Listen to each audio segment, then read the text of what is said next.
So I'm going to talk quickly, or not quickly, but how violence and trauma impact on women, parenting, and child development. I'll look specifically at the impact of domestic violence and trauma on infants and young children. And then I'm going to provide considerations for assessment and intervention. And at the very end, provide a short description about a promising model of intervention that you might want to consider.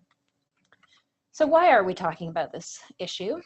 Again, this is letting you know how long I've been in the field. The stat used to be 500,000, and now we're now talking about 1 million children every year in Canada are being exposed to violence in their families. What's interesting, and what not everyone might know, is that the majority of child welfare referrals now are for domestic violence, and specifically for children under the age of 3. And there's even a specifically high number for infants under the age of 1 year that are now coming to the attention. This is interesting because young children are disproportionately exposed to intimate partner violence due to their proximity to their caregiver. They're most likely to be held in their mother's arms or father's arms, more likely to be toddling around at our ankles, and they're much more dependent on caregivers to support them through any process. We also know that men who abuse their partners frequently abuse their children, and that children who are exposed to violence in their homes have similar adjustment problems, show similar issues in terms of rating below their peers in areas such as school performance and involvement in social activities, which of course puts them at risk for further adversity, than kids who they have the same sort of outcomes than kids who are themselves physically abused. So we often prioritize or privilege, the word privilege is not the correct one, physical violence over psychological threats of harm. And we're really not seeing that in terms of children's symptomology over time. The kids themselves don't privilege those experiences. Terror and fear happen across these. So children who are exposed to domestic violence or intimate partner violence, I'll talk in this way and use these terms interchangeably to think about gender-based violence, but largely violence in families. There are a number of ways that children are harmed by these experiences, and we see them in a range of emotional, cognitive, behavioral, and social functioning issues. We also know that the effects vary and are completely dependent on various factors. And so we'll talk about that as part of when you think about assessment, internal and external to the child. So we look at parental factors, individual and environmental factors, and whether or not those factors reduce or increase risk. So we'll look at that in a future slide. We also have to think about the multiple social locations and identities and how they intersect to shape children's experiences within their families and contribute to other dynamic risks. So we don't just talk about experiences of domestic violence. We also have to think about a social location and how there are multiple oppressions that might be going on that actually magnify a child's risk or change their access to resources. So for example, access to housing, healthcare, and education are not the same for all children, and certainly experience with police and child welfare are not the same for all children and families. And so when we think about how kids are being impacted, we have to take these components into account. There are additional risk factors associated with homelessness as well. So when we think about domestic violence, we see large proportions of families who go in or out of either safe houses, shelters, or they spend time living with other family members, trying to manage the violence that's happening. And as kids get older, we can sometimes see kids who are left in, maybe they hit the streets, or they're dropped off at someone else's house while a caregiver is trying to get safe or trying to find somewhere else to live that will take them, and then we put those kids at additional risk. I want to talk again about this because of the high proportion of kids who have these experiences who also experience some level of transience in their life, so going in and out of different places to live. So we see higher levels of poverty and social disconnection for families and prior experiences of trauma. not just domestic violence, but other forms of trauma, higher levels of crisis, and this lack of structured, consistent environment and resources for optimal, healthy child development. So if you even think about children who don't have books and toys and safe places to play, that should say safe play spaces, any chance that they get. These are components of healthy child development that sometimes we forget about when we think about interventions. Higher rates of separation experiences. So when families become homeless, kids are much more likely to be apprehended even for a short period of time, or going in and out of shelter environments, or just multiple moves while a parent tries to avoid an abusive partner and moves multiply to different locations in an attempt to get safe. Sadly, these families see higher levels of a need for health services while having lower access to such services. So the literature is clear that kids who are living in shelter environments are much less likely to get their immunizations on time and to have someone looking in on to have checkup appointments with a medical doctor. Higher levels of mental health difficulties in the population, and again, much lower rates of access. There was a time 20 years ago when we actually at Child Development Institute, this is actually 25 years ago, they started a program for kids to be able to access children's mental health services while they were residing in a shelter environment, because there was a time when those kids were not able to get mental health services because they didn't have a permanent address. There used to be, now this is the way in which policy and practice can shift over time. It's not required anymore to have a permanent address, but almost 30 years ago, you had to be able to show your health card, and you had to be able to do these things in order to, and in some places, probably in various places in the States, you might still have to have proof of residency or some sort of thing to access service. Higher needs of service coordination. So these families are going to need their people who are helping, their advocates, to be talking to each other. So housing, health, education, any therapeutic services really need to communicate with each other to provide optimal services. And we need to adapt them and expect transience. So thinking about, again, traditional services, part of the reason that those children were denied services was that they weren't going to be able to commit to the amount of time involved. And so we have adapted services over the years to include drop-in, short-term interventions, concrete resources and supports for families, and relationship-based entirely, with the understanding that we are really hoping for re-engagement with a family. If they're coming in and out of the system, what can I set up so that if you suddenly have to move, and this isn't all family related. In my work in child witness programs, I can't tell you how many families were forcibly moved from one shelter to another because the abusive partner found out where they were living. And so when that happens, regardless of how settled the family is, the shelter policies often require that family be moved somewhere else for the safety of everyone. And this can be very disruptive, and it has nothing to do with the family themselves wanting to move. So you are going to hear me talk for the next hour and a half or a bit, mostly about moms and kids. And I want to talk about that because this can seem like mother blaming, but it's not mother blaming. We don't lose sight of the fact that the reason we have to talk this way is because the burden of motherhood is disproportionately placed on women based on the socialization of our communities and how we prioritize mothering over fathering. We leave fathers absent from our intervention dialogue, but we also need to talk about the high rates of lone mothering in our communities. How many women are on their own? There is no father figure or caregiver. And so again, those women are getting the interventions. Same with child protection. Child protection, much easier for them to intervene with the mother to have access to the child. And so all of our research, we have to be thankful. Some of the best research we have is because moms with babies volunteered to go into a clinic and let someone separate their child and videotape them and tell us something about what's going on in families. So we have a lot to thank women for our knowledge about child development. But if we don't forget why they're in this precarious place as it is, and how we ask them to do the hardest job in the world with the least amount of social support and resources to do it, then we'll keep ourselves in check and not talk about it as if it's simply a mother problem that we have. It's not a mother problem. It's a societal problem in which mothers are really taking the majority of the heat on that. So I'm going to start with a very cheerful scenario here.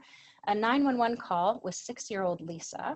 And I don't play the 911 call because it's completely unnecessary. You will absolutely get the content without hearing this precious little girl crying and screaming the whole time. It's very hard to hear. The words in black are the 911 operator, and blue is the little girl, is Lisa. So even when the call is picked up, the first line, 911 emergency, Lisa's crying and screaming so hard, she can't make a sentence. And so all you hear is crying and screaming, and you can hear background screaming. And then finally she says, my mommy and daddy are having a fight. And the 911 operator, first thing she says is he hitting her? And again, I think this is important. It's this way in which we prioritize physical violence as being somehow more dangerous or more serious.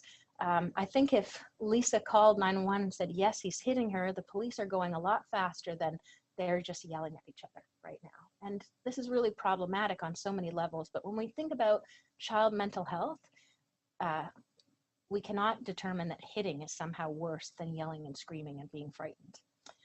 She again screams. You can hear them, stop it. Now she's yelling at her parents. I'm talking to the police, mommy. And then she just starts screaming, don't hurt the baby, don't take the baby, stop it, stop it.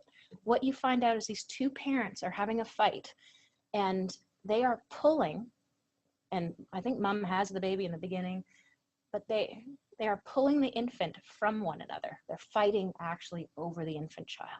So one mom has the baby, then you'll see dad has the baby at a certain point. The operator says, what's happening, right? If you think about it, she's on the phone. It sounds chaotic to begin with.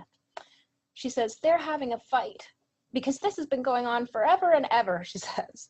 At 6, she already has this idea that this is what life is like. She cannot remember a time that her parents haven't been fighting.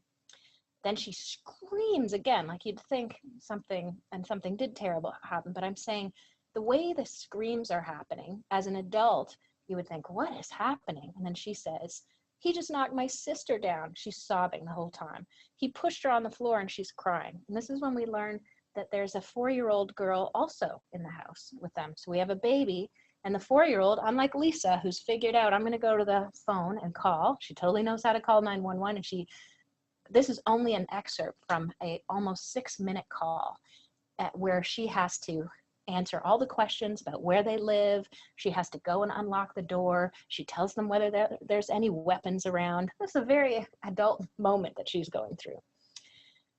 The operator's like, where are your parents now? And she says, they're in the bedroom. And again, she screams, oh my God. And she starts screaming. She can't stop. You can't hear anything. The operator's saying, okay, the police are on their way, okay? And then she says, Lisa, she says, what's happening? And Lisa says, something happened. And again, please send the police. Can we stop this? She wants help. And then she says, wait, I have to see what happened, please. And she drops the phone. This is very important because she's 6 years old. I'm trying to give you a sense of the kind of impact. She's heard something. She knows something terrible has happened. She has to go and see. And she has to go and see because the anxiety of not knowing what happened, she needs to go, and she runs into the next bedroom and she has a look to make sure that everyone's sort of in one piece, and then she comes back to the phone. The 911 operator is so distressed. You can even hear it in her voice. She's like, Lisa, Lisa. At one point she swears because Lisa's no longer on the phone and she's so scared for her. And I bring that up too because, this is first responder, but even people who are seeing families and hearing these stories over and over again, this is really hard work. It's hard work to hear a kid talk to you about this kind of upset. So Lisa comes back and she's still crying. And if you think about it, if we think about how our bodies work, she does go from sobbing uncontrollably to talking like a mini adult, and then back to sobbing uncontrollably, because her body cannot stay in the same level of distress the whole time. She says, "My daddy has the baby now," and she's devastated, like the sound in her voice.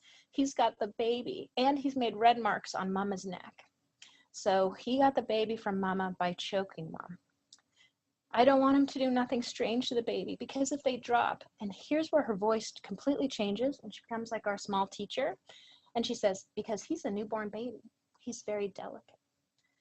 She's informing us. Here she is, 6 years old, and she's telling her 911 operator how important and how delicate this baby is.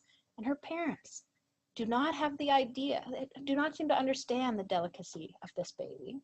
And now, I assure you that Lisa is not about to wax on about the neurological damages that are happening to her sibling, but she does know that babies shouldn't be dropped and that babies shouldn't be pulled back and forth.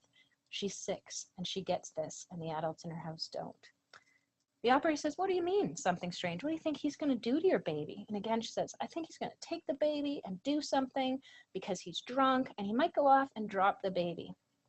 And you will see, I think I count 3 references to dropping the baby, which leads you to believe that either Lisa's really up on her dropping babies is bad, or this baby has been dropped and she's very worried about him. Finally, we ask her, the operator says, "How old are you?" And that's when we find out. She goes, "I'm 6 and my little sister's 4. And then again, her voice is like a big sigh. And she says, "Okay." Almost like, "Okay, I've cooperated. I've done everything. I've answered the phone. I've told you, I've called the phone. I called you. I've unlocked the door. I looked for the weapons. I've done everything you want. Could you just send the police, please? Because I need your help." And part of this is about her trying to regulate herself. And I'm going to talk extensively about regulation and emotional regulation. This is what we need to think about when we have clients like Lisa or her sister or her baby brother eventually. We have to remember that when we talk to them about the bad thing that happened, we're activating their attachment system. We're getting them distressed, and we have to give them breaks. And it's up to us to help them modulate and regulate their bodies. So she's saying, "Please send the police because I'm tired of feeling this scared and this bad." And this is the way that if we're doing an interview or a therapy session, that we have to remember that when we watch, we should be paying attention to what's happening to Lisa. So we can say, "We're getting into some heavy stuff. Would you like some juice? Would you like a little break? Would you like to squeeze this toy? Would you like to color this piece of paper while we continue?" It's our job to help her manage her body during the situation, not just to get all the answers to our questions. And she really lets us know how important that is. So that's and this is honestly 2 minutes of a 6-minute call. And I've just put together what I think are the important clinical pieces to be thinking about. So this is our complicated paradox. Children are the #1 reason that women cite for remaining in abusive relationships, and they're the #1 reason that women cite for leaving abusive relationships. My children need a father, so I need to stay, or I need them to have this consistency. I want them to have a home, or my kids are really being impacted and it's time to go. Or I want my kids to still have their parent, and I think I'm going to die in this relationship, and that's why we have to go. But what's lesser known and lesser talked about is that mom and child can serve as constant triggers or reminders to each other of the event. So Lisa and the baby and her little sister and her mom and dad are all in the same room and this bad thing is happening to all of them at the same time. So if something later happens, and if we think about this baby, and we'll talk about it, but the baby is being pulled back and forth, and is terrorized. Now later, when mom goes to pick up the baby's going to be like, "Whoa, last time we did this was really scary. When you were holding me," I've got body memory. I might not remember every detail, but I remember that being held in someone's arms makes me feel frightened. And I'm going to fuss and I'm going to arch my back until you put me down so that I feel a bit better. And over time, these kinds of triggers, if we're not addressing them, will manifest themselves in complicated relationship dynamics between the two. And yet we know that this child's relationship with a safe caregiver is the most critical component of well-being. So that's why, as a practice principle, in the majority of situations, I'm not here to say every single situation, because obviously we know that some caregivers are not capable in certain moments to provide care. But in most cases, the child's caregiver is the most important resource in their healing process, and especially within that context of relationship. So we want parental involvement in interaction every step of the way. We don't want to separate out kids from their caregivers to provide treatment or an intervention. We really want to work on that dyadic relationship. We know that children require their caregivers to help them modulate all aspects of their development. We talk about feeding and affect regulation, being sick, being scared, and needing comfort. That's what the caregiver provides. It's not just for infants either. Again, I know we're talking about infants, but we often say, oh, once they're past here, we stop thinking about them. Even adolescents, even in adulthood, we use other people to help manage our levels of stress. That's what interpersonal relationships are all about. And these kids are learning that really early. So I'm going to talk quickly, because you have to understand the impact of violence on a mother's ability to mother. And we'll talk about fathering a bit as well, so that you can understand why the child might be experiencing what they're experiencing. So we know that women abuse happens in pregnancy. About 20% of women who are abused in pregnancy cite that their violence begins in their pregnancy. So, and it can become much more severe. So there are a number of risk factors: a lack of prenatal care, not being able to go to appointments, fetal trauma and miscarriage. I can't tell you the number of women who talk about being hit, kicked, and punched in the stomach during their pregnancy. You'll see possible impact on the fetus's actual nervous system. So the infant is born challenging to soothe right from the beginning. Say anything about that, Chaya? You got that? No. Yeah, okay. But save it till the end. But then these are some of the things again, you think, oh, the baby's not there. The baby's being impacted by levels of stress as well, being experienced by their parent. We also know from this very recent research coming out of the University of Calgary that there are what we call cascades of risk. So mothers who have endured 4 or more adversities, based on the ACEs, Adverse Childhood Experiences Scale, are more likely to experience prenatal health issues as well as postpartum issues. They're 5 times as likely. So remember, we talked about homelessness and all of these. There's a cascade of risk if we think about what are the other adversities that this parent has already experienced before they give birth to their infant. Domestic violence does not often occur alone. Often other adversities either are present at the time, or then they get added on, such as the homelessness and the poverty and things like that. That said, there's been extensive research around abused women's parenting, because there were quite a few responses in the early days to figuring out that children might be harmed by this experience, where women were held entirely accountable for, if you're being abused, you must be a poor parent. So as this quote shows you by Doctors Van Horn and Lieberman, women who live in violent relationships are remarkably similar to comparison women in their beliefs about parenting, their self-reported parenting behaviors, and their observed interactions with their children, particularly on these variables such as providing structure, showing warmth, being emotionally available, and positively reinforcing their children than mothers who also experience violence. So we need to think about, it's not about their capacity to parent, it's about their capacity to parent within the context of violence happening. So parenting by abused women, they experience significantly greater levels of stress. However, it doesn't necessarily translate into diminished parenting. They're more likely than other mothers to use some type of aggression, but less likely to do so when they're in a safe environment. And in fact, some studies have shown that they can even compensate for violent events by offering increased nurturing and protection to their children. So it's really important to think about these families in a holistic way, to consider what are some of the protective factors that a caregiver has engaged in that may have promoted resilience or support through something. We know that about 34% of abused women change their actual parenting style in the presence of their partners.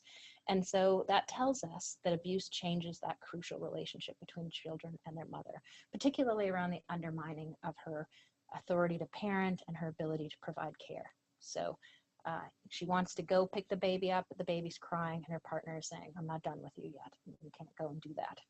Some of the ways in which children are actually used as weapons by their partners, and in Lisa's story, we saw it, because he was trying to take the baby and leave as a punishment.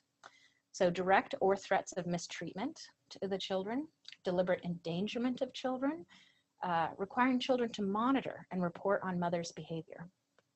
I once had a 4-year-old child. He asked me 2 questions. One was, what is a boyfriend? My dad wants to know if my mom has one, and I don't know what it means, right? And the second question was, and he also says she's a whore, and I don't know what that means either. So tell this is a 4-year-old trying to conceptualize, and they're being used to monitor. And imagine if the 4-year-old goes up and says, Mommy, what's a whore? Daddy says you are one. It's just another ability to abuse outside. Children are neglected. We often see threats to abduct children, take them away, or just I'm going to call Child Protection Services and they'll take them away from you. And again, lesser talked about, favoritism of children or scapegoating of children. So you'll see one child is perfect or one child's not perfect, often related to whether or not there's a biological relationship. The favoritism can get really problematic when a mom tries to make herself safe by going to another place and the child feels like they've lost the parent that they feel most special with. The impact that you can also see, so post-traumatic stress symptoms, you'll hear me say a lot, risk and symptomology. There's no pathologizing of what's happening here. There are increased risks. It doesn't mean that these things will happen for all women. Hyperarousal, which is that poor response to stress and being on red alert. Emotional numbing, appearance of indifference, ambivalence, that feeling of detachment that you might see. Maladaptive coping strategies, which you often see as substance use or other pieces. And again, we're saying, oh, that's a risk behavior, as opposed to it's a coping strategy that isn't really doing her any favors, perhaps. Chronic health problems, and this ongoing financial hardship, social isolation. And another piece, I think we're getting better at this in the practice field, but maybe even 10 years ago, we were still telling women to leave all the time, as opposed to understanding that even if she's out of the relationship, she's not particularly safe for any length of time. And we have to not leave the abusive partner out of our interventions. We have to be thinking about that person, talking about where they are, what's the impact, what kind of communication. We worked with a toddler in our program, and the child would come in to the service every week and go straight to a plastic phone. And I shouldn't do this because we're videotaping and there's swear words. Anyway, he had already been noted as being developmentally challenged, and he was not speaking when he should have been speaking. He should have been saying some words and he was saying no words. And he went straight to the plastic phone every week, and he would pick up the plastic phone and he would yell, fa, fa, fa, fa, fa, into the phone and slam it down like this. And he would pick it up again and go, fa, fa, fa, fa, fa. And we're like, what's happening there? And then one day, just before program started, Mom's cell phone went off, and she picks up her cell phone and she says, how many times have I told you to stop effing calling me? And she starts screaming and yelling and slamming the phone, and hanging the phone up. And I guess this happened constantly. Part of her problem was the ongoing harassment. She had left her partner, and her partner phoned her something like 37 times a day. And she would pick up the phone, hear it was him, slam it down. I know we can't do that anymore because we have iPhones, they don't slam very well. But and this child that apparently was developmentally not picking up on anything was definitely picking up on this dynamic. And these are the ways in which a potential chronic lack of safety, and we could have said, The mom is out of the relationship. She has no physical contact. Dad's not having any access. He's calling 37 times a day. And there's definitely something going on there. And the child's still being subjected to high levels of conflict and fear. So what you may see is an impact on maternal sensitivity, responsiveness, and attunement. Am I able to notice everything my baby is doing when I'm constantly under attack?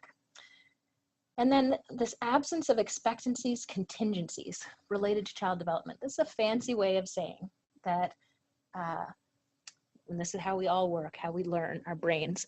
So babies learn that when they cry, they either get picked up, they get their diapers changed, they get fed, they get rocked, a number of things will happen. And, some people might be able to say, I can tell which cry means whatever. But at the end of the day, the child learns, if I show distress, I will get one of these four. I will get my needs met eventually, because the parent will try to figure it out and will eventually get it right. And that's how you develop over time. When I do A, B happens. When I do A, B happens. And that's how my brain is going to develop. That's how we all get through life.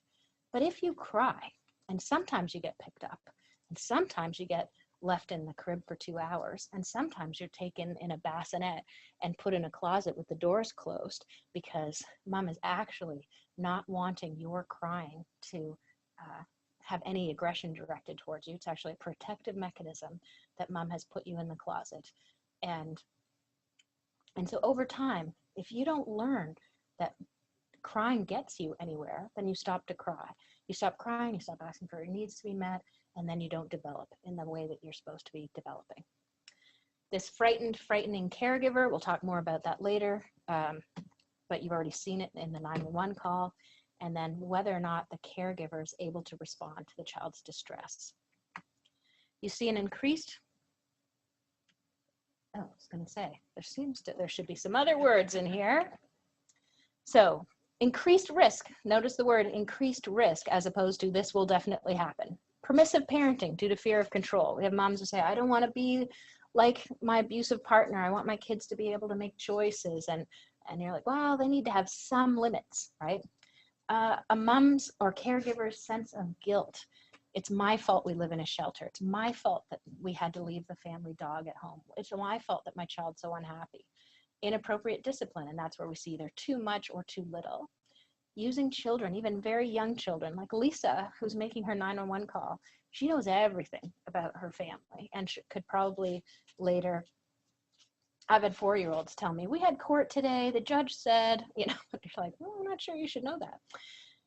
But if you have no one else to talk to, or if you're all living in a one-room apartment and you've got to talk to your friends, your kids are hearing everything. And we have this myth, we have 2 adults in the 911 call who can't figure out that the child's being impacted. We have lots of adults who think that you can say anything over a 4-year-old's head and they don't get it, or they're not picking up on it. And they might not take in the words, but they definitely take in the tone, and they definitely take in the anxiety or the fear around that. Parentification of child. Lisa is definitely parentified. She's looking after her younger siblings. Poverty, kids who have, if you're suffering from any kind of trauma exposure or you can't regulate yourself, then you might have some behavior problems. Separation and custody issues. We can see attachment problems that might happen, definitely emotional regulation issues, and then this perception of conflicting needs. So that then leads to that lack of attunement and responsiveness. So I'm thinking about a parent that I worked with who talked about her child's breastfeeding as an abusive act, just like she said, he uses my body just like his father does. He takes what he wants from my body when he wants it. Doesn't ask for permission, right? He's a baby, so I could ask for, but her experience of trauma was so severe that this is how she experienced this moment of having things taken. She said, and he drains all the good out of me and leaves me with nothing. This belief that, and again, the understanding breast milk's really good for you. It heightens your immunity and all of these things. And she saw her child as taking those things. And She wanted her child to have them, but saw them as being removed from her at the same time. So it gave this conflicting need of, I want my child to be fed, I don't want to be harmed in the process. Reliance on infants and young children as sources of comfort, difficulties with soothing. I can't stand the sound of my baby crying, it upsets me. Or I shut down when I can hear the high-pitched wailing. I shut the door to the bathroom, or I can't handle that sound. That's a trauma response. It's not a bad parenting response. Experience the child as difficult, and then we have this negative maternal attributions, which really means putting something onto your child that really doesn't belong to them. So remember the breastfeeding mom who says, my child is taking from me. This mom is talking about, she says, well, she doesn't really look like her father, so I'm still okay with that, but I can't be if she looked more like her father. But she's not really like her father, so she won't remind me of a lot of things. This is clearly some struggle with the baby might appear like the dad, or there's some fascinating research around mothers who are pregnant with trauma histories. And they were asked the very specific common question, which is, what do you think your baby's going to be like? And so most moms will have their fantasies about what their baby is developing like. And I'll never forget the transcript that I read in this. It's not my study. I read someone else's study. But the mom says, I can tell you right now, my baby's going to be a brute just like his father, because he's already kicking me every day and keeping me up at night. This is a mom with a trauma history. If you compared her to the mom who doesn't have the trauma history, who says, I'm giving birth to the next David Beckham, you know, that baby is going to be a great soccer player one day. The difference between a trauma history where you think everyone's out to harm you and a healthy relationship with your child and your body. And that's not because she's a bad mom. It's because of the terrible things that have happened to her. So traumatic events impact children and adults differently. We would hope, obviously, adults should have more well-developed internal and external resources to cope. They can go to friends, they can call the police, they can get, they're adults and they have adult bodies and minds. The stage of brain development has an effect. So an infant obviously is being impacted in their brain development as opposed to an adult. But why I talk about this is it's important to recognize that all adults were children once. And many of the adults who are working with their young babies have similar histories and may in fact have some of this early experience harm that's been done to them in terms of their ability to regulate their emotions or understand what their bodies are doing. And we can't separate out those two pieces. So now I'm going to show you a little film, and it's upsetting, but it's only 30 seconds long, so it'll only be upsetting for 30 seconds. And it's not real. No one's really harmed in the making of this. Where's dinner? Well, I thought you'd be home a couple of hours ago, and I put everything away. What is this? Pizza? You had just called me. I would have known what... Dinner ready is pizza. Honey, please don't be so loud. Please don't... Let go of me! Get in the kitchen! No! That hurts. Do you want to see what hurts? That's what hurts! That's what hurts! Oh, please. Please. So that was 30 seconds. Did anyone feel a physical response watching that, where you felt kind of sick to your stomach, get little goosebumps? So that is, do we see anybody typing, like, yes, I felt upset about that. 30 seconds, you're adults in a room somewhere, you were prepped in advance, you're not 3 years old and that's not your mom. And what you experienced was a physical upregulation of basically your attachment system just got activated, you're feeling upset. So somewhere in that process, so everyone feels this bodily process, and you think you had that experience. He's probably got 100 times that experience. Now, most of you will have done something, you might not have been aware of it, but most of you will have started to do something to make yourself feel better. So I always I think I've watched this video like 300 times in my career, and I always get I get goosebumps when she starts screaming. And so you might notice you're rubbing your arm to get rid of the goosebumps, Or sometimes I actually have a longer version of this video, which is a minute long, and people will turn to the person next to them. I hate these videos when they show these upsetting videos. So we have ways in which we regulate ourselves. That is affect regulation. So by the end of this talk, you should be totally back to normal. You'll probably be back to normal in 3 minutes. But the only reason that you could do that is because at some point in your life, you had a caregiver, an adult caregiver who helped you learn how to regulate modulate your own arousal. And that's what we're doing when we're holding a baby in our arms and we're rocking the baby and stroking the baby. We're using our body and our voice and our touch to regulate the baby's body, because the baby can't do it by themselves yet. And if we leave them to do it on their own, they don't actually modulate. They just shut it off. The body just shuts off, and then they stop having that feeling. But it doesn't mean they managed it, right? This idea of people say, well, you know, if you let your baby cry long enough, they'll figure out how to soothe themselves. It's like, no, they don't figure out how to soothe themselves. They figure out how to stop asking for help, and they just stop. So it's not the same as figuring out how to regulate yourself. So in this situation with this little guy, you know, the police come, and I don't know how they do this in the video, but you can see in his face, he knows he's not supposed to be there, and then he's not supposed to be seeing what he's seeing.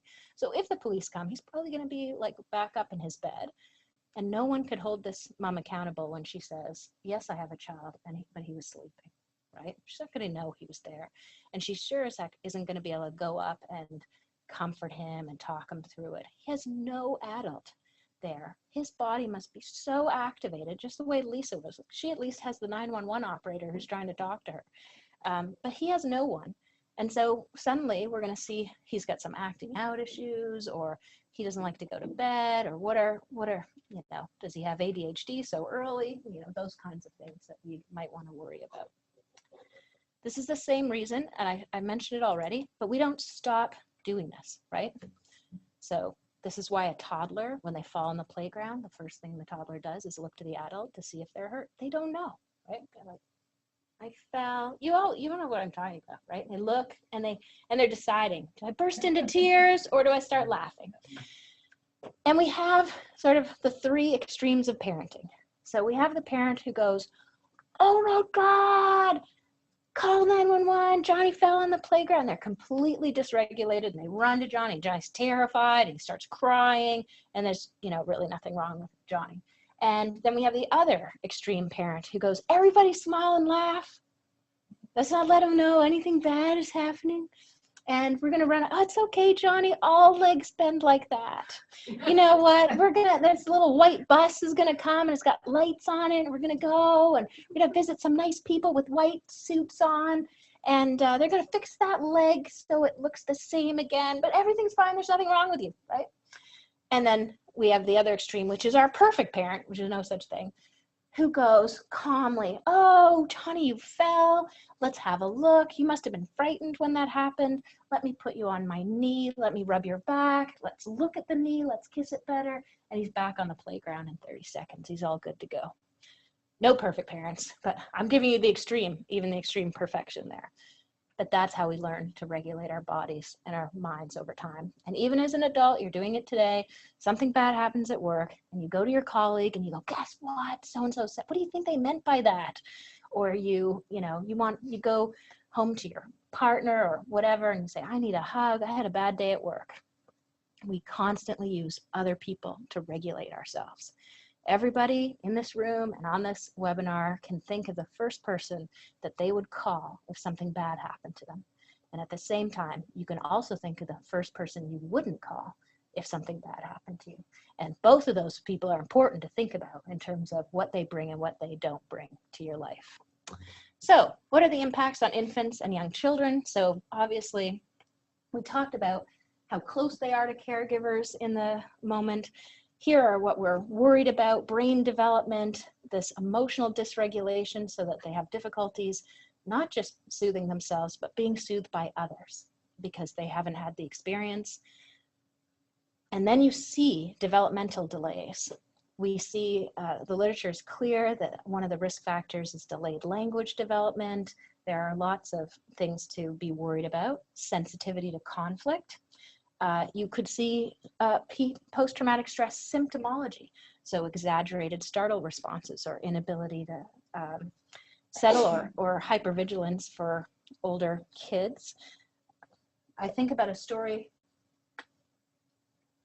that I was told by a child protection worker about a referral that came in. And it's a very important story because this baby would not have gotten the attention that was required. But 2 police officers go out on a domestic call, and there's a 6-month-old baby. And as is typical, one officer takes the one parent away, but they've got this baby, so a parent. So they're interviewing separately. And at the point where they want to interview the mom, she's holding the baby. They say, "Can you give baby to dad?" Mom hands the baby to dad, and then she goes off for her interview. And the officer's standing there, and he only knows this because he says, "I have a 6-month-old baby at home." And he watches the 6-month-old baby becomes completely alert, is held in the father's arms, and looks at the father, looks at the father's face and is completely rigid. It makes no sound and no movement for the 30+ minutes that the mom is being interviewed in the other room. And the officer makes that call, not because he knows anything about, he said, "But I have a baby. I've never seen my baby not move like that. And I never saw the baby stop looking at it was like the baby was terrified at 6 months." He goes, "I don't know what that means, but I had to make the call." And if you didn't have that experience, you would go, "Baby's fine. Baby didn't cry. Baby didn't fuss. Must be fine." And this is where training and an understanding of what we might be looking. So decreased levels of social interaction. You just have to go to any mall that has babies with carriages, and you will see babies making eye contact with perfect strangers because they've learned, remember this A makes B happen? Not all babies, babies that are in healthy relationships learn that when they smile at a perfect stranger, the perfect stranger smiles back and goes all cooey and makes the high-pitched noises. And they love this game. They're like, "Oh my God, I can just make anyone bow to me because I'm so adorable." But if you haven't had that experience, you don't look at people's faces because it's too upsetting. And so a baby that doesn't look at you, doesn't try to engage, turns their gaze away, these are things to look for, even though you might find yourself saying, "Oh, that baby was so well behaved." And this is where we have to think about, it was Winnicott, and I find it fascinating because Winnicott has been around for a long time, and yet this is a very hard concept for people to understand, is that infants have agency. So the fact that an infant, a very young little itty bitty baby, knows that they can smile and coo at you and get some sort of recognition, that they can make things happen around them. They have a sense of agency. They are active agents in social interaction, and they have an innate predisposition to elicit and respond to gestures and actions. If you smile at a baby, they will smile back after a certain amount of time. Well, they look at your face long enough and go, "That's a really funny looking face. Oh, wait, I can do that. I can make that move with my mouth." And this is, I think, one of, to me, a very, very important component when we think about the impact on these young ones. So I throw this in, it's about infants, but often infants are in homes with other children. And since you're watching this webinar, this is just a freebie, but these are the impacts that you might look, even for infants. Heightened risk of abuse or harm from perpetrators, internalizing symptoms. So these are the kids that aren't crying all the time, or aren't, that's the baby that's quiet all the time. The post-traumatic stress, that heightened responsiveness or shut down, dissociated babies, babies that don't settle or fuss all the time, physical babies who don't eat properly or don't sleep at night.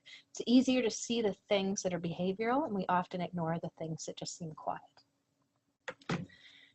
So when we want to think about assessing, and we think there are risks and protective factors, and they're both up there, okay?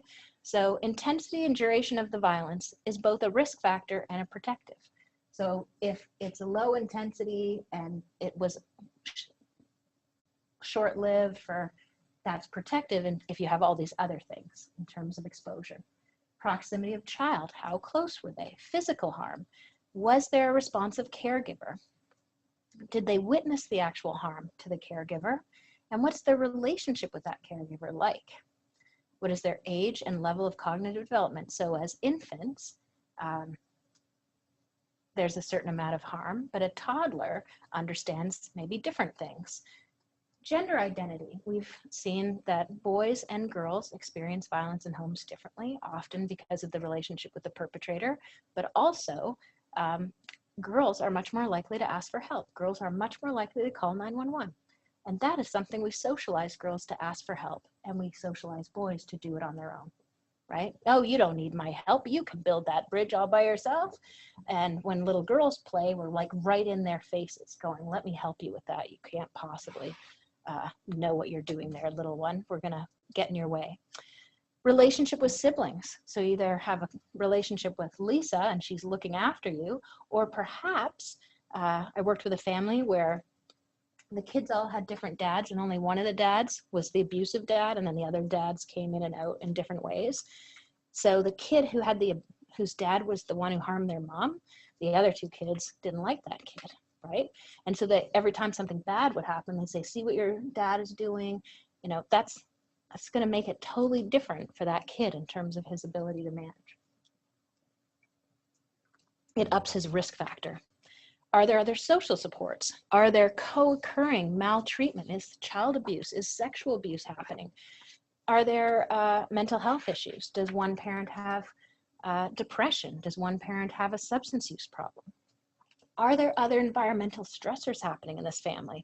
Poverty. We know there are very damaging impacts of poverty. And then you add domestic violence on top of that, and you get a cocktail of difficulty.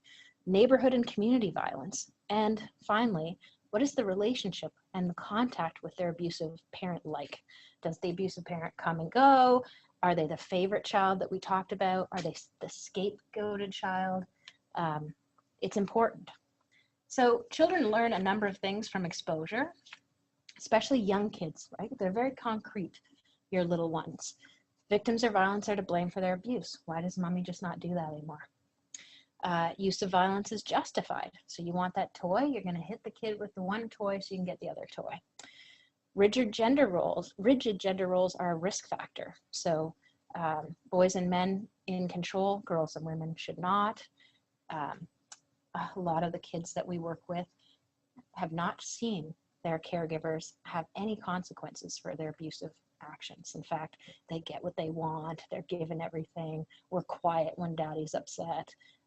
So they learn that's the way that should be.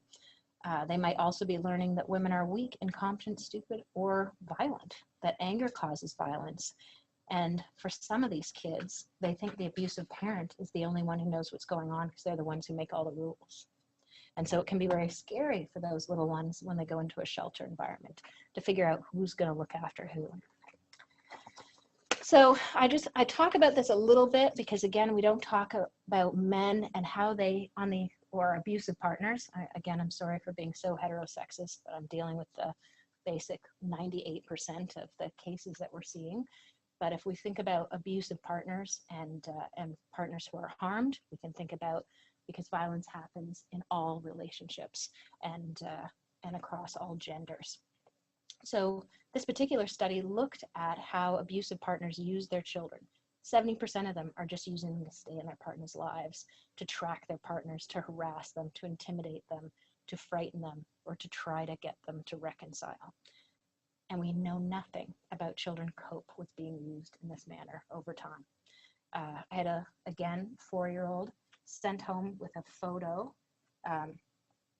His dad sent him home with a wedding photo. He said, show this to your mom and remind her that we're married, right? So this is his job. Mommy, daddy says he's still married to you. Because you can get a 4-year-old to do that quite easily. They don't know what they're doing. And then imagine, daddy says go do this. You give it to your mom and she starts sobbing. Or she starts screaming and she's so angry, right? And somehow you're in the middle of all that and you caused that. You're 4, you only think about that that's your fault that you did that. So I'm going to show you, again, not a traumatizing video, just an interesting one. Again, you have this embedded. So here's a little guy learning about life.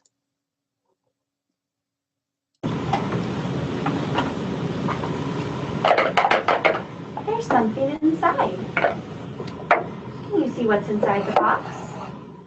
You can take the lid off. Is there something in there? There's a green cone. So cute. You want to put it back inside of the box? And put the lid back on the box? And close it up? Can I see that? Thank you. Let's see what else we have.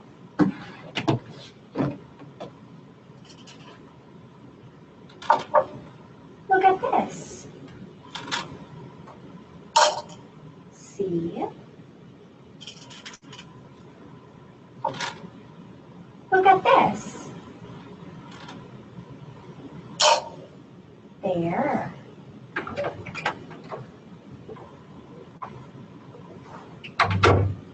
Hi, Teresa. I'm going to sit here and read a magazine. Okay. That's Kelly. Kelly's going to sit and read a magazine. Kelly, look at this. That's aggravating. That's so annoying. Oh, I thought it was really interesting. Well, that's just your opinion. It's aggravating.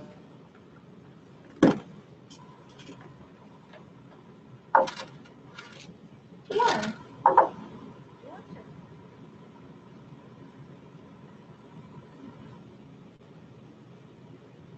Think about this for a minute.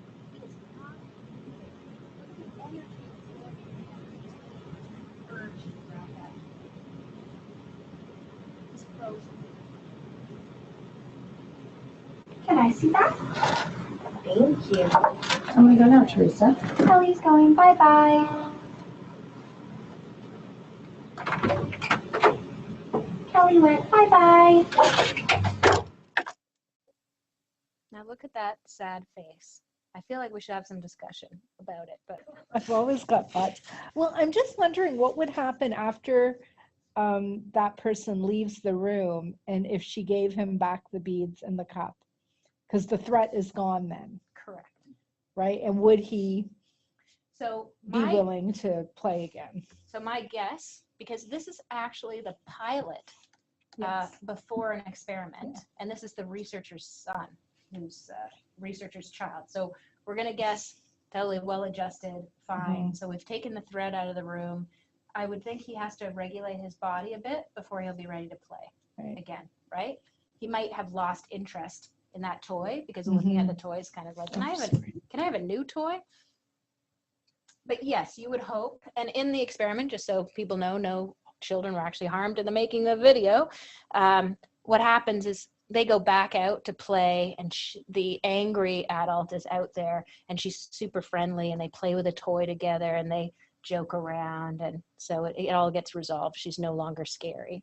It'd be interesting whether or not the toy could come out at that point, and they, I don't know whether they do that, but that is the piece. But what I do when I show this video is that person is a stranger, not a caregiver. The stranger is not harming anyone in the room, not harming. So this is my answer to people who say, this dad is a perfectly good dad. He's never harmed the child, despite the fact that lots of bad things may have happened. Lots of mean things have been said to the caregiver in front of the child that has changed the child's ability to play. And we know that this is how children learn and develop. If you stop their ability to explore their environment, they disrupt their ability to learn and explore their environment. Yes? Yeah? Someone from online is saying it's amazing that there was that significant of a reaction from him to an angry stranger who's not even somebody he's in a relationship with. So it kind of makes you think about childcare centers and stuff, and where the supervisor might not think that their presence has an effect on the children or how they talk to their staff, for instance. Like, oh, the kids don't notice how we're or relating to each other. So it kind of extends beyond that family structure. Seeing violence is seeing violence regardless of what the context is. So a colleague of mine is doing a study right now to try to see whether children who've been, because some of us who are in the field go, like, I wonder if you had a child who's exposed to conflict all the time, whether they react quicker or less likely, like, oh, my dad's like that all the time. And, you know, so they're doing a study now on kids who've had exposure versus kids who haven't had exposure. And then the research assistants have a small argument that gets resolved, but they're measuring the child's focus during the activity. The other thing I like to point out here is that the angry adult is not actually changing. Like, the researcher who's playing with the toys goes, oh, well, I thought it was fun, right? Like, that person isn't harmed and isn't changed by that. So just imagine if the person had said something harmful and that person changed. So imagine if that's your mother that you're playing with, and someone says, stop making that noise, it's annoying me. And then she puts away your toy and she changes because she gets nervous and scared. And now your caregiver isn't the same caregiver you had 5 minutes ago. And there goes your consistency. Any other comments before we move on? I just think it's an important way of looking at it. So again, practice principle. Important to clarify impact rather than type or extent of the abuse. We just keep talking about physical violence being more important, but some forms of abuse can be very psychologically devastating with low levels of violence over prolonged periods of time. And we have really no true, we know that it's harmful, we just can't measure it in the same way. And so keep prioritizing violent episodes over prolonged periods of fear and living in fear. And we know kids don't learn when they're scared, and for some reason that's no longer doing. So how do we know if there's an issue? If you're wanting, again, this is around assessment, and this is courtesy of Chaya from our previous presentation. So here are trauma symptoms in young children. This is just a list. I won't go through them all, but here is part of the difficulty. We did some research with child protection workers, and one of their number one concerns is, I don't know how to measure impact on a child who's pre-verbal and can't tell me what they've seen and can't. And so I go to the home to do my investigation, and the best I can do is go, the child is clean and bathed and has clothes, and there's food in the fridge and toys on the floor, and everything looks fine. Because you weren't there for the prolonged period of fear that the child was living in. And it's these kinds of things that you're wanting to think about and ask about. Are you seeing any dysregulation, inappropriate play with kids, that kind of thing? And since you have, Yeah, I just want to remind people that Mary Rella presents a sort of a flow chart of what to observe. And even just observing caregiving behaviors in those situations becomes really important. So one of the things to stress to child protection workers in particular is, yes, you go in, you look, is there a bed, is there food in the fridge, but what is the caregiving behavior or behaviors that this child is experiencing is as important as, is there food in the fridge? But it's typically not necessarily on people's radar to look at that. So some of the things that we're looking for in the caregiver's behavior is responsivity. Do they seem attuned? Are they bonded? Are they responding to child's distress? And have we seen any impact in terms of stress or competence for both the baby and their caregiver? How well do they interact with one another? Attunement and responsivity is that back and forth dialogue. You've heard of serve and return interactions. So you're seeing, can the caregiver read the baby's cues? Does the child have an interest in initiating cues, responding? Are they back and forthing? And this is very foundational for the development of empathy. We've talked about attachment. I just like to remind people it's the caregiver's role as protector. It's not about how well they play together. It's the child's confidence in their caregiver as a protective factor. Can I go to my caregiver and get care? It's only activated when the child is sick, scared, or hurt. And then the child tries to get close to the caregiver, and then the caregiver is expected to respond in a sensible, sensitive, gentle, and effective. And that becomes the foundation for emotion and stress regulation. You've heard about this from Bruce Perry. So there's 3 kinds of stress that we think about. We think about everyone, not just children. Positive stress. So the example of the small experiment is that positive stress is that child was stressed out for a very small amount of time. No harm was actually done, and they're going to be re-regulated quickly, and it actually is promoting growth in terms of regulation. Same with children when they get their immunizations, they're mildly stressed, they have a caregiver talk them through it, and it's building them up, right? Tolerable stress is something a bit more serious and has a prolonged period, but again, there are supportive relationships. This is the loss or death or some highly impactful moment in time that is buffered by all these other pieces. And then the toxic stress, of course, is when there's prolonged activation. So that's where we have little Lisa saying, this has been going on forever and ever, and please send the police because my parents can't get it together any other way, and I need help to stop feeling this bad. And those are just the times she calls the police. And who knows what happens when the police comes to that particular home.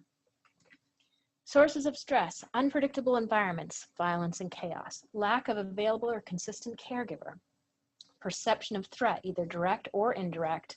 Again, this homelessness, transience, and we've talked about this frightening caregiver, which is exemplified in Lisa's case, where the infant is technically with their caregiver.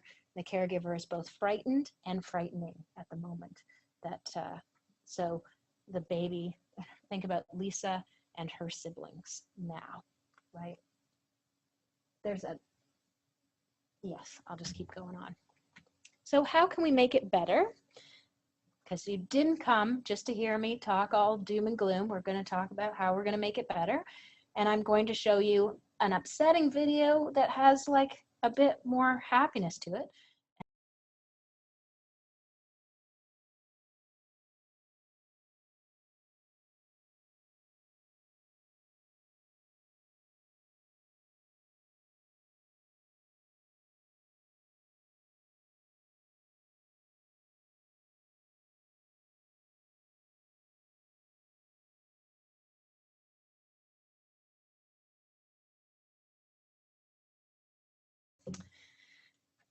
So you can see that there is the possibility that, and this is why this is a great video to show, because this is exactly what we're talking about when we're saying the availability of a buffering, supportive relationship at some point.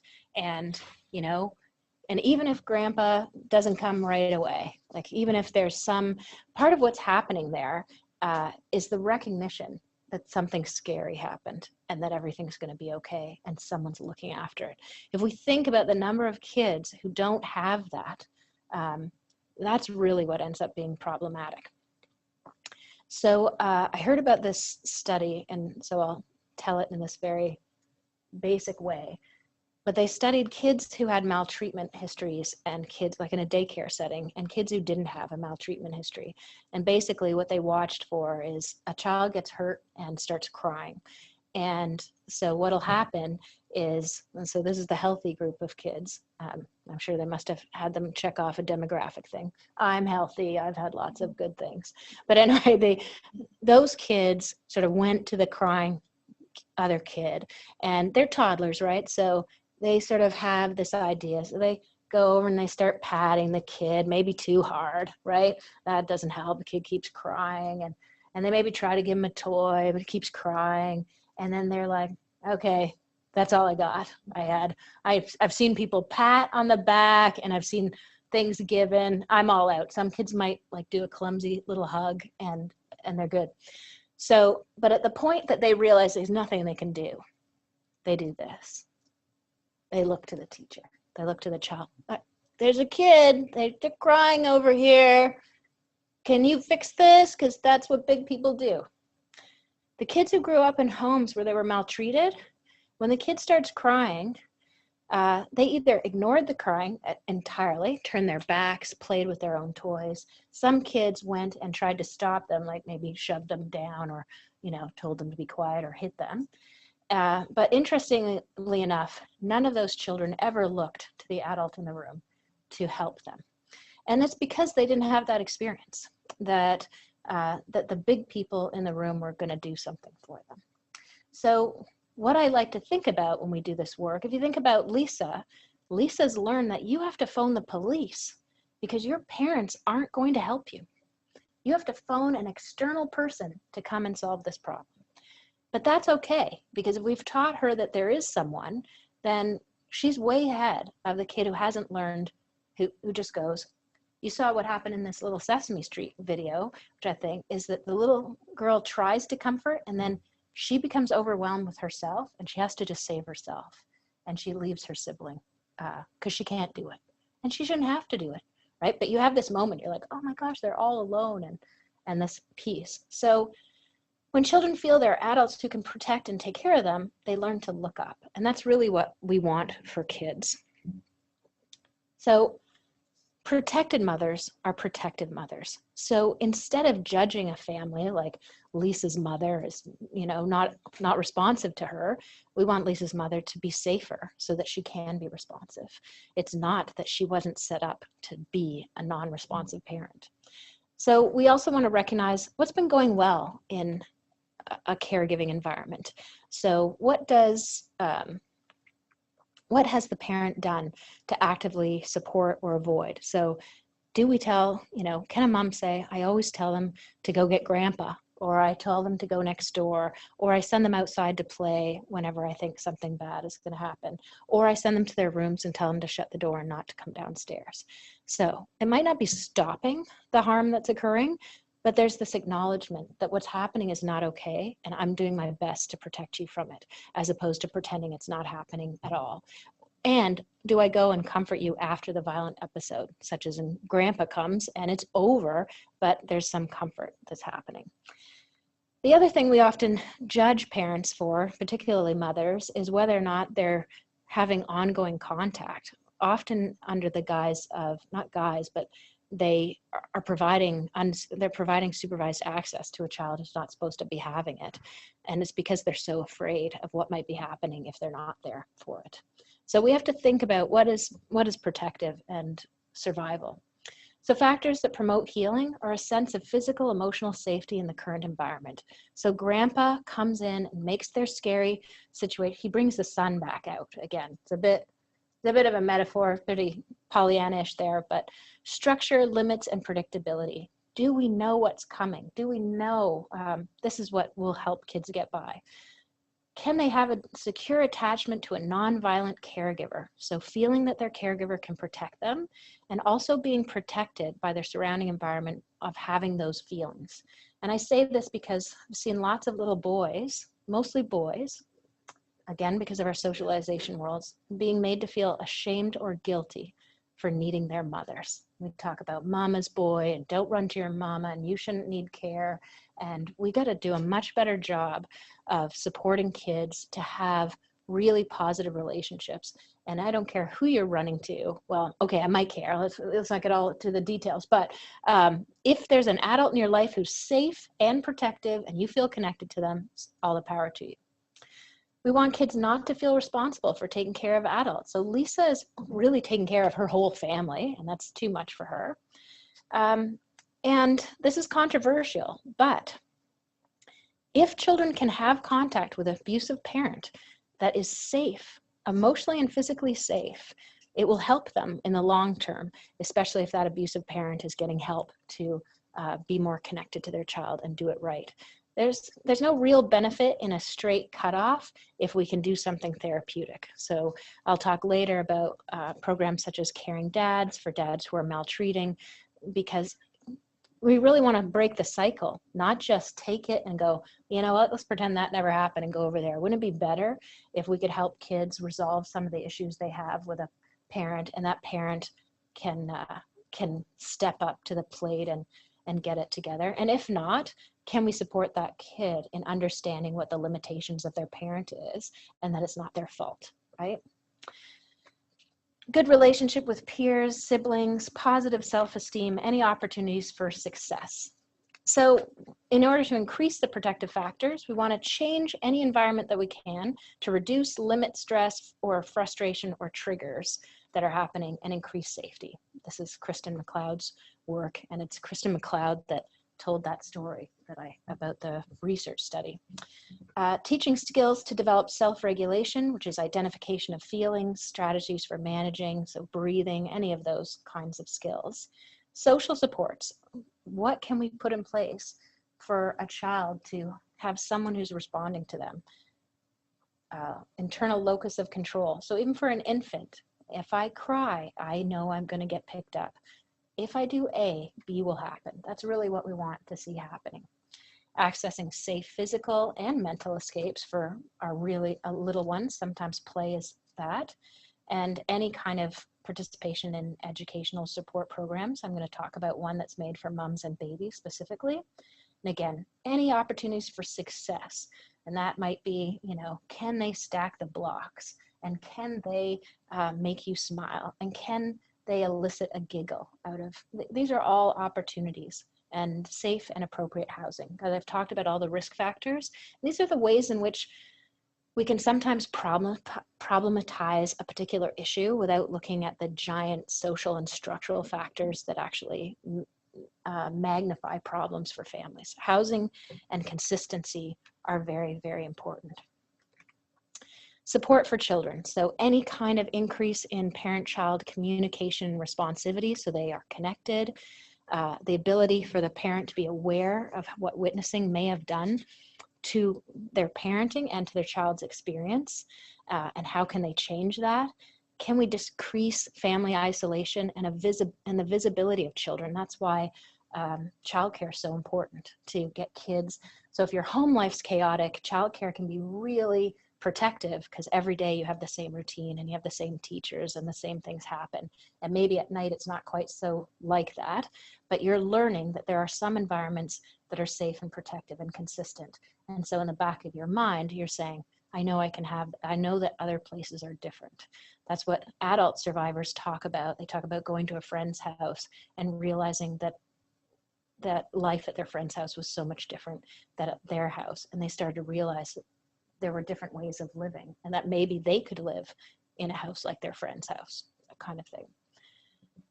We want to reduce the impact of trauma through intervention. We've talked about that. And again, all the safety, coping skills, any affect regulation that we can come up with. So understanding the nature, providing the support, normalizing any experiences. And this is for moms and kids. Provide emotional, social, and sometimes tangible support, which is getting you a good place to live or making sure you have enough food to eat. How can we create family safety? How can we promote that ability to manage yourself? Can we talk about safety with, we can talk about safety with little kids, not babies necessarily, but you can still make a baby feel safe. And we can talk about how babies feel safe with their parents. These, and we may have to advocate. That might be for housing, and that might be for safe supervised access. It might be for all kinds of things. Might be for a proper developmental assessment. So in order to intervene, we want to know what's protective, the strengths, what's been going well in a family. I've talked about the reduction of vulnerability by increasing visibility and intervening early with both parents. Promoting safety through predictability and consistency. And this is really, when we're talking about trauma-informed practice, we're really talking about services that promote safety, trustworthiness, choice, and collaboration. So we want parents involved in the planning around their kids, and we want to validate their experiences. When we think about child vulnerability factors, what kind of access are they having to an abusive caregiver? Is there a non-biological relationship, which we know ups the risk factor? The child's age is a risk factor. Any child who presents a greater than average challenged parent, whether they have a disability or a temperament issue that may make a parent struggle with being responsive and sensitive. Do they have access to intervention? Is poverty a major factor? Are there neighborhood variables we have to think about? Are they socially isolated? Can we monitor and support, like require intervention, either that's supervised or therapeutic access? And we have to think about daycare and things like that. Yeah, I've talked about all of those things. We're wrapping up. We'll be at the question period in about 5 minutes. So what can you do? You have to think about the child. You have to figure out, is there someone who can provide this consistent, regular care? Does the caregiver need specific supports that we can put in place to help them be the best parent they can be? Are there other family? Is there a grandpa that needs to be around that is this child's champion? If you can't see it, you could pretty much assume that the exposure to traumatic experience means stress for children. We don't know maybe the levels, but we can assume it was there, and that it's going to be an impact. And so we look for developmental impacts, and that's when we might look at a developmental support plan. Early intervention is essential, and I believe there's always time. It's never too late for a repair. That's sort of a principle of the work that we do. Practice principles are that mothers generally want healthy relationships with their children, that working with mothers and their children together is key when that's all we have to work with. I also believe in involving other parents, fathers when appropriate, and we believe healing and repair are possible. Our ability to make a connection with both mom and her child. We can't just be adult-centered. We have to also think about what's going on in the baby and the young child. And if we can do that, we have a shot at helping. And if we can't, then we've lost our ability to connect and really make a difference. I'm going to talk to you quickly about a program called Mothers in Mind. Has anyone heard of this program before? It's a program developed out of Child Development Institute. It's been running for about 15 years now. We should have some research publications coming out soon about the program's efficacy, but I just want to tell you it exists. And it exists at the Children's Aid Society of Toronto right now, and also at Child Development Institute. And there's a number of sites across Ontario, Alberta, and Australia, actually. So it's a mother-child play group, which is fully interactive. So moms and babies attend together. It's relationship-focused, trauma-informed, and it's all about parenting within the context of trauma. It's not a trauma group for adults.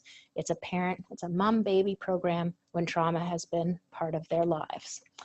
There are 3 goals. One is to provide moms with the opportunity to access trauma-informed parenting while connecting with other mothers who might have had similar hurtful experiences. To strengthen moms' self-care, their self-compassion, and their stress management skills. Because if you think about what we've just talked about, all the risk factors, these are the ways that we can promote healing and repair. And we want to support the mother-child relationship through enhancing sensitivity and responsiveness to children and strengthening feelings of parental self-efficacy. So feeling like you can have an impact on your child's well-being, and that many moms after years of abuse may feel if you think about Lisa's mom, she'd come back and say, every time I pick up my baby doesn't want me to hold them. And so I'm not a good mom. I'm not very good at this. So I put him in his crib because he stops crying. When I hold him too long, he cries because he doesn't like me holding him. So that's her experience that's based entirely on this traumatic episode. And what this mom really needs to do is hold her baby a little bit more so that he relearns that being with mom is a safe place to be, and that he isn't safe when he's not being held and just sitting in his crib all day long. So how can we intervene to make that different? So the group is different because it's dyadic. So moms and babies are together. And this is a bit different. You've heard of parent-child psychotherapy, which is absolutely effective. But in this way, we take away that anxiety of feeling like you're the only mom in the room that we're having a look at, and we take away the isolation. So kids are playing with each other, and moms are talking to each other, and they're finding out they're not alone, and they're maybe have the opportunity to create play dates with each other at the end of group or sometime during the week. So we want them to be together because it gives us an opportunity to see mom and baby together and actually build awareness and empathy for the child, gives us a chance to intervene with anything that we're seeing and a reflection on what's going well for the family. The benefits of group work, obviously, we decrease isolation and build those social supports that are known to be beneficial. reduces any of that secrecy, shame, self-blame. I'm a terrible mom. I'm not very good at this. I'm not enjoying parenting the way I should be, and increases opportunities for learning because everybody's at a different place. And so you might see one mom struggling with this with her kid, and another mom is going, oh, my kid's going to be there soon, and I'm learning from that. So here's a mom talking about, she's like, okay, I'm not the only one who feels like that. I feel a bit more normal. It's fully interactive. Moms and babies are together the whole time. It's play-based. It's not activity-based. The focus is on getting the interaction and the play to happen. And we don't prescribe activities, despite the fact that there are psychoeducational components that we talk about. 10 sessions, generally closed, although we do have a drop-in format for moms and babies who are living in a shelter, because obviously you don't know they're going to be there the whole 10 weeks. We have a number of facilitators for 6 to 8 moms and their kids tops, because you don't want it to be too overstimulating. They have trauma in their lives, and you want it to be very contained and safe. And mom only needs to indicate a history of violence or trauma that she thinks is impacting on her ability to parent. She has to have a child under the age of 4, and they have to be safe. So, as safe as they can be. They cannot be actively going home every day and being abused. However, they could be in the program and have their partner calling their house 37 times a day. They're still not 100% safe, but we're working on it. But we're trying very hard. And they should have custody, or their child protection worker should be working with them to bring the child to the program, and there should be an active plan for them to be back together.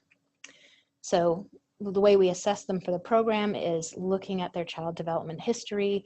We want to look at their living arrangements, separations, mom's experiences of trauma and her experiences of her own caregiving. We look at mother-child interactions, and we consider safety through the assessment and at every single session. These are the sessions, just so you get a sense. So we lay the foundation. We were talking about, we build people up before we do anything. So welcome to the group. Why are we doing group? Why is play important? What's child-led play versus parent-led play? How do we take care of ourselves? Talk about self-care. And then we talk about managing stress. And we teach all those regulation strategies all before we get into anything. That's the first 3 weeks.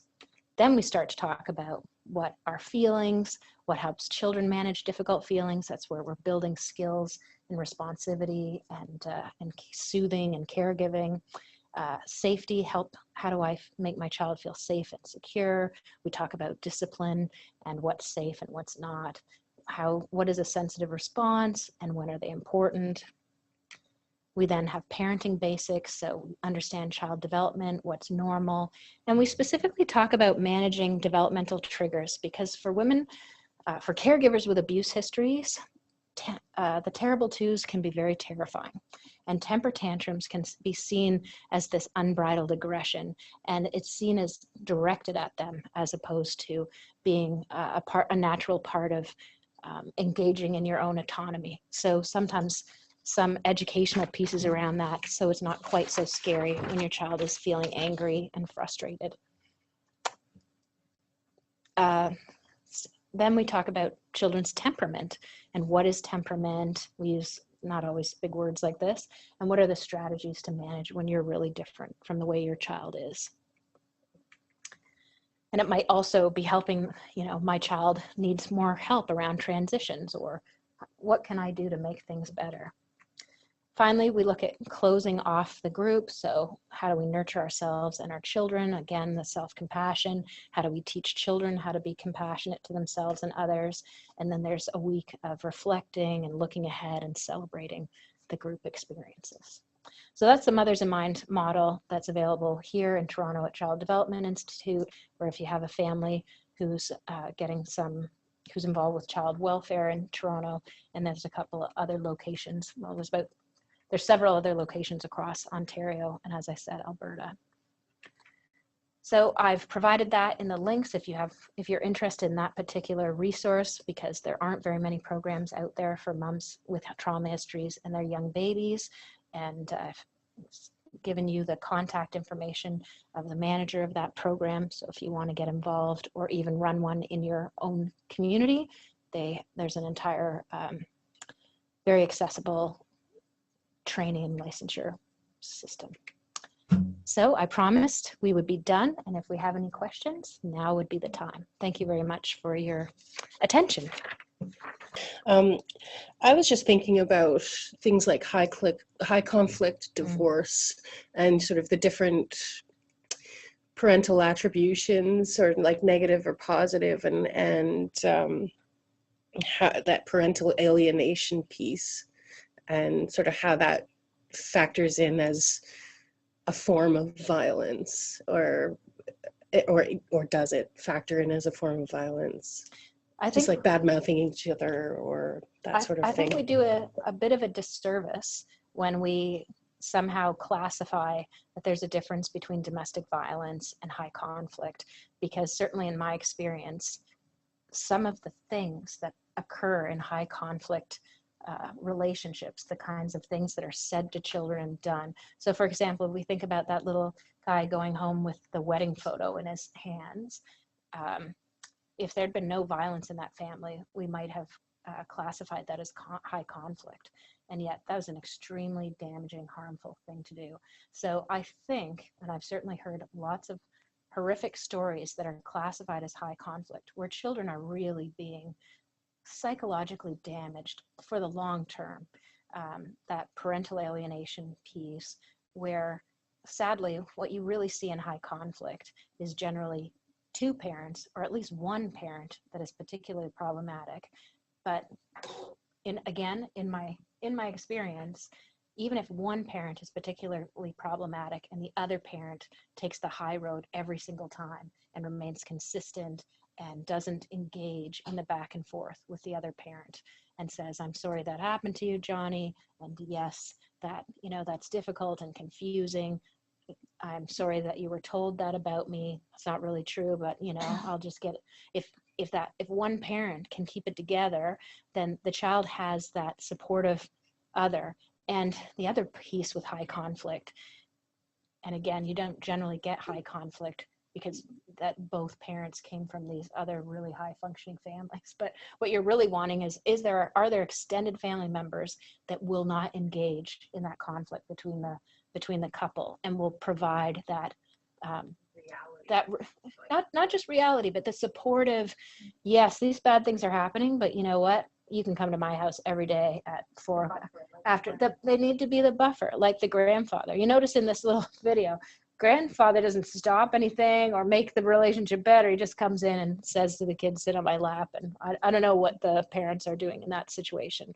But I feel like in those situations, they say high conflict because they're basically identifying that there are two people are engaging in problematic behavior simultaneously.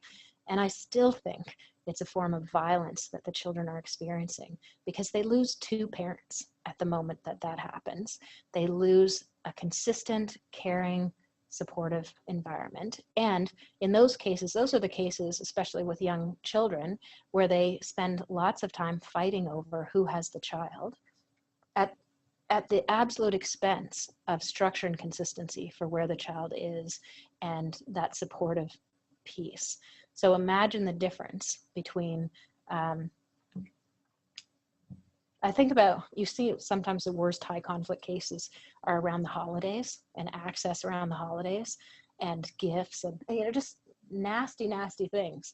Instead of saying, can I put my child first? For one moment, can I put my child first? And my child's come home from their other parent's place and they have something I don't want them to have, or they have a better gift than I think they should have got, or they didn't get the gift that, whatever. Can I just for 1 second let that be? Do I have to tell my child? And I've heard parents say, well, my child should know how terrible their other parent is. No, guess what? They can figure that one out on their own. They do not need you to tell them that. And maybe that parent isn't terrible to them when you're not around. And that might be very hard. So I think when it comes, high conflict is particularly devastating because you remove this acknowledgement that it's not safe to be with either parent. And children need that. Just, on a slightly different note, I'm thinking back to this series and other talks that have happened, and I think the experiment with the researcher and her little boy was a really good example of how quickly little kids wire in memories into their brains and start applying them. Because within minutes, he had decided that this was not a good person and associated it with the beads and the cup, and was able to, even after she was gone, decide not to even reach out or touch or try and get those things back. And it just, we talk about how rapid brain development happens in those first 3 years. And watching that for me was like such a good example. And when you transfer that to domestic violence, like it doesn't take a heightened situation for kids to start to wire in those memories and experiences that have happened around them. Well, and let's not forget that part of that buffer, like every single one of us, all you really need is a place at the end of the day where you feel perfectly safe to be who you are. And we have all been somewhere, whether it was in our homes or out in the public, where something bad goes down. Like if you take public transit here, 9 times out of 10 you see some sort of conflict or you see something. And our bodies, these are perfect strangers and they're yelling at each other, and our bodies feel that stress. And your first instinct is, I need to get off this TTC, I need to get out of this environment, or maybe I want to help someone, or whatever. But at the end of the day, you want to feel safe again. And kids who are just going from one unsafe home to the other unsafe home, and safety isn't, again, this is that piece around physical violence, that often the difficulty with child protection getting involved is that they would say, well, there's no real violence in that family. Well, you're doing real violence to a child when you tell a child that their other parent is, the devil in some way, because what we keep forgetting is that child is made up of 50-50, and they identify and they have feelings about that other parent, no matter how conflictual they are. And if my one caregiver hates this other caregiver and I'm part of them, and my other caregiver hates this part of so do my parents like me? Is there any part of me that my parents can like? Because they don't like each other and I'm exactly 50% of them. And you have to ask yourself about the messages that you give a child about their other caregiver, because that is their other caregiver. Now, to support the child in understanding why that other caregiver might do bad things, right? That's different. That's like, you know what? I'm sure your mom or dad didn't mean to hurt you, or I'm sorry that you got hurt. And here's ways that you can stay safe when you have visits next time. Here's how I can help you stay safe, as opposed to, here's what I'm going to do. I'm going to yell at grandma and I'm going to do whatever. So the retaliatory stuff just doesn't help anyone, and it's sure not helping children. And what I want to say to all those parents who are like, oh, my other is so, I'm like, get a good therapist and tell them how awful your spouse or ex-partner is, and help them help you work it out. Do not play this out with your kids, because you are hurting your partner by hurting your kids, but you're really hurting your kids more. And you're hurting yourself, because over time your kids they'll pick one and they might pick neither, right? They're going to find a way to stay safe, and it might mean staying away from both of you at the moment that they're capable of doing so. And the other thing you're doing in that moment is you're not helping kids learn how to be in a healthy relationship and how to solve conflict and resolve things and stay friends in the end, which is really what you want your kids to know how to do. Any other questions? Thank you for that. So someone's asking, could you elaborate a little bit more on what you mean by trauma-informed parenting information? You probably referenced it in one of your earlier slides. So when it's trauma-informed parenting programming, which means the program revolves around the concepts of trauma-informed practice, which are safety, trustworthiness, choice and collaboration, empowerment, the ability. So, for example, moms have choices about coming to the program. Kids have choices. Every week, the program is designed to look exactly the same. So there's that structure and consistency, predictability. So when I'm doing your intake, I tell you exactly what's going to happen in the group. I can tell you all the topics in advance. I can show you the forms that I fill out about your family. I can tell you before the intake what kinds of questions I'm going to ask you. And I'm going to tell you, you have a choice. You cannot answer some of the questions. You can stop at any time. I might ask you several times throughout would you like to stop now? Would you like to take a break? Because again, it's my job to help you regulate yourself. It's not my job to fill out the form. And so often clinicians get caught up in, I have to fill out this intake form for my agency and I'm going to ask you 20 questions. And at question 10, I can see that you're fatiguing and all I think about is I have to finish all 20. Instead of saying, we're halfway through. Do you want to come back on a different day? Or would you like to stop and step outside and can we get a cup of coffee and come back? Because I'm in this with you. So I want to collaborate with you and tell you, I do not want to give you a program. I want to offer you a different experience of what an intervention could look like. And so part of it is also we do follow-up, but we don't just do follow-up. I say, you know what, we offer a follow-up service. So after group, I could call you sometime during the week. Would you like that? How would you like your follow-up to occur? It could be done over the telephone. You can call in when you feel like it. Maybe you don't want any contact because you have 8 other service providers calling you every week. Maybe you'd prefer to do something in person. Same thing with the questions. We have 20 questions. Would you like to read them first? Would you like me to read them to you? Would you like me to, I'll tell you when we're halfway done and you get to make the decision about whether we keep going. The moment that we say this is our policy and the service ends after this, that's not choice and collaboration. That's service delivery. I'm delivering something to you and it's not exactly what you want, what you signed up for, or what you think will be helpful to you. So when I say trauma-informed parenting, part of that is trauma-informed practice within a parenting environment, but it's also helping parents become trauma-informed around choice and collaboration with their child. So this is how trauma is impacted on you, and this is how trauma might have impacted on your children, and this is how the two of you might end up having issues, right? So when your child's having a meltdown, you might feel frightened by your child because you have this trauma experience. But what your child really needs is to be closer to you, not further away. So what can we help you do that will help you be able to be closer to your kid while your kid needs to be close, while still respecting the fact that you're scared? And that's trauma-informed practice. And it's a pretty complicated, I could talk all day about it, but that's the basics. Was that helpful? And then just one final question.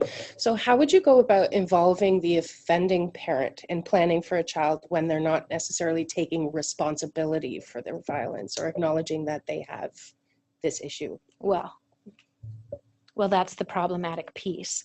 You don't go involve, we can't allow our interventions to do more harm. So if a parent is still being harmful to their child, then you don't facilitate their unsupervised access to that child. There are lots of programs that can help parents recognize the part they play, and they may take a while before they come to that. But that's our responsibility as a system, is to not just go, well, you know what? He doesn't think he's got it. Yeah, well, and I think there's a fundamental, I'm sure people will just write all these nasty things about me any minute now, but I think there's this fundamental error that we have, that if you biologically gave birth to a child, you have some form of ownership over them and a right. I have a right to my child. And I don't believe you have a right to harm your child. And if your right to be with your child is harmful to your child, then I don't fundamentally believe in this idea that a parental right somehow supersedes a child's right to be safe. I'm not a person who believes in removing parents from their children. I believe there are a lot of parents who just want to be better parents. But if you're a parent who, and we have some issues when you talk about the high conflict, there are some parents who struggle deeply with being able to put anyone else's needs before their own. And unfortunately, at a certain point, I can't, as a professional, support your continued harm of a child's well-being, but I can work with you the best way I can so that we can lessen that harm so you can have some sort of contact. And that may mean working with a parent around scripts and, what would you say to your child? And okay, let's try that one again. and until the parent is ready for it. And they might not be ready. And then, you have to set it up so that there's some sort of supervised access, or at least some sort of buffer. Okay, you've had your very disruptive, upsetting access visit with your parent, and now we're going to talk to you about how awful it was. But we have a fundamental service problem when we make crying, frightened children go sit in a room with a caregiver that they're afraid of. That's a problem. That doesn't mean we can't work with that parent to be less frightening, or work with that child so that situation becomes less frightening. I'm not saying that we should stop things. I'm saying that we need to be thoughtful about them and respectful, because these kids are going to grow up and be adults and parents. And we have the responsibility to help break that cycle and to support them through that. Chaya wants to say something. No, because you're talking about having conversations with kids after that kind of an event, but with our babies and our toddlers, yes, that's right? Those conversations aren't really possible.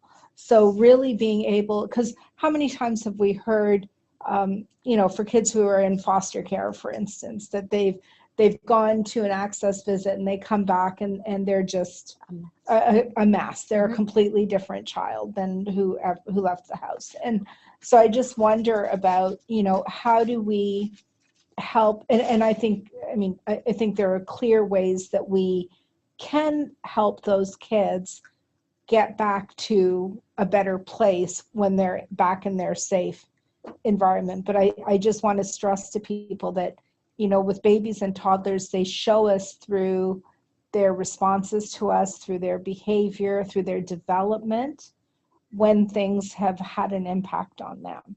And so those are the things that we have to be paying super close attention to, because they can't tell us any other way. They don't have the language. And we have to set up a system that is willing to be responsive to that. And to say, after every access visit, this baby does not settle for 12 hours, or this baby does not sleep again, does not get back on for the 2-hour visit. We then see this level of disruption for 2 days or for, several hours. Mm-hmm. When are we going to prioritize that child's well-being over that parent's right to see their child? And I know this is where I'm going to get the hate mail. I'm not saying that I don't want parents to have access. I'm saying that I just don't think you have the right to harm your child over and over and over again because you gave birth to them and you have a right to look at them. I think there are just other ways of dealing with it. Doesn't mean that I know what is best for any family, but this is the other thing Chaya and I were talking about over lunch, is that, and I'm going to put in this other plug, is that we really have to let go of this philosophy of child behavior management. And we have to think only about child behavior as communication and understanding. We should not be thinking about how to control or manage or remove behavior that we do not understand. And this idea of consequences and all of the ways in which we can be very punitive in the ways that we handle toddler behavior, instead of understanding that good child understanding results in positive behaviors, as opposed to this. Did you write it down? No, I'm just kidding. No, but I have the video, and I'm going to have to quote you on that because I think you're right. I think we spend a lot of time trying to fix the behavior instead of trying to understand what the behavior is telling us. And if we could spend more time doing that, I think ultimately it's harder work for the child and for us, but it ultimately takes us to a better place. Well, and I would argue that technically it should be easier to change adult behavior than it is to change child behavior. And we spend too much time going, here's a sticker, here's a pun, here's a consequence, whatever, where, you know, we really are the adults. And if we're supposed to have higher functioning brains, we should be like, that child is laying on the floor, you know, throwing their arms around because of this. And I'm the only one who truly understands it. And I can sit down on the floor next to my child and I can rub their back, even though I'm going crazy and all the people in the mall are staring at me or whatever. You know, part of this is managing our own behaviors in the face of, again, this idea that good parenting is about behavior management. It's a terrible myth, and it's a disservice that we're doing for parents and for children. If you can't be in a grocery store and have your kid melt down and not have everyone in the grocery store think that parent has no control over that child, instead of that poor parent, look how well they're managing that difficult situation, because guess what? Children break down in supermarkets. They do, because you know, they don't really want to be there, but if you don't have any other childcare options, you got to take them to get groceries. And this, I feel like our society has a complete lack of empathy for how hard parenting really is.